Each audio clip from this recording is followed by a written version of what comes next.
If you embroider, you've probably heard the word tension before, but do you know what it means and how to fix it? If not, I'm going to teach you today in this first video of my series. Embroidery tension refers to the amount of tension that is placed on the thread as it's stitched into the fabric during the embroidery process.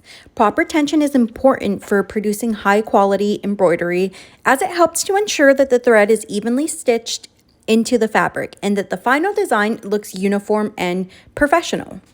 The upper thread tension is typically adjusted using a dial or knob located near the embroidery machine's needle, while lower thread tension is usually adjusted by changing the tension on the bobbin case. Setting embroidery tension, it's important to find the right balance between the upper and lower thread tension. The S you just saw get embroidered was embroidered with my usual tension level of full bobbin and full spool. I also used high quality embroidery thread. Now I'm lowering the tension level so we can compare the difference between the two tensions. If the upper thread tension is too loose, the thread may loop and tangle, while if it's too tight, the thread may break or cause puckering in the fabric. Now I'm going to increase the number on the dial. We'll be comparing all of these once we're finished. To loosen your tension level, you decrease the number on the dial. To tighten your tension level, you increase the number on the dial. So right now our tension level is very tight when it comes to the upper thread tension.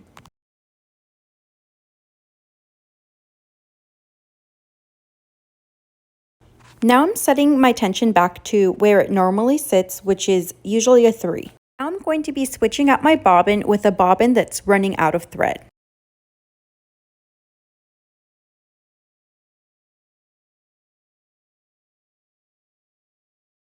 I'm going to be switching out my high quality embroidery thread for not so high quality all-purpose thread.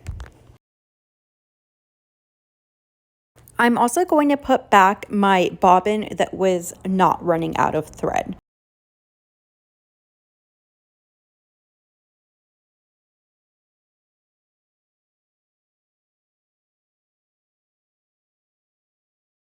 So right off the bat, I can see the ends look a little funky, especially that third one. You can see that the bobbin running out led to uneven stitching, and this could also cause your thread to break. Now for the back here, you can see the N and Y started to bird nest underneath. This could lead to many issues such as your needle jamming or breaking. Since it's hard to see the mistakes with an untrained eye, I'm going to do this with a black bobbin so we can really see the difference. This first one also has a full bobbin, full spool, high quality thread, and normal tension level. Now I am lowering the number on the dial. Some takeaways here are to tighten your upper tension, increase the number on the dial.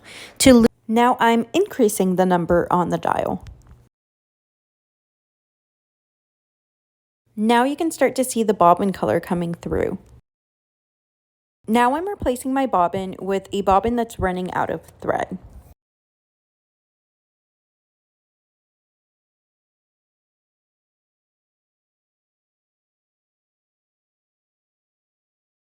Now I'm switching out my spool of thread for low quality all-purpose thread.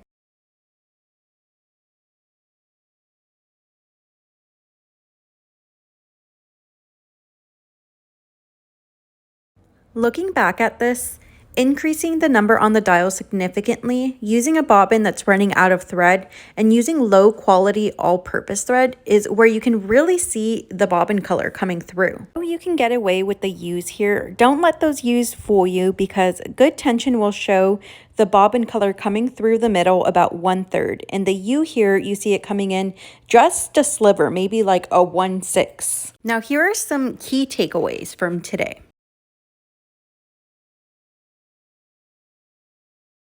Another thing to note regarding tension is if you want to adjust the tension in the lower tension area, you're going to need to use this tool or a quarter to open up the bobbin case area so you can adjust the tension on the bobbin case. Your lower tension can be adjusted by adjusting this screw on your bobbin case. There's 2 screws. It's the one with the 1 slit down the middle, not the one with the cross. Turn it a tiny smidge to the right to tighten it, and turn it a tiny smidge to the left to loosen it. Some other tips is to always make sure the thread is not getting caught on this handle here.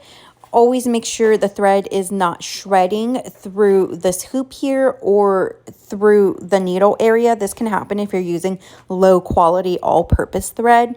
And also make sure to check that your needle is not bent or broken or dull. Thanks for watching. I hope you learned something new.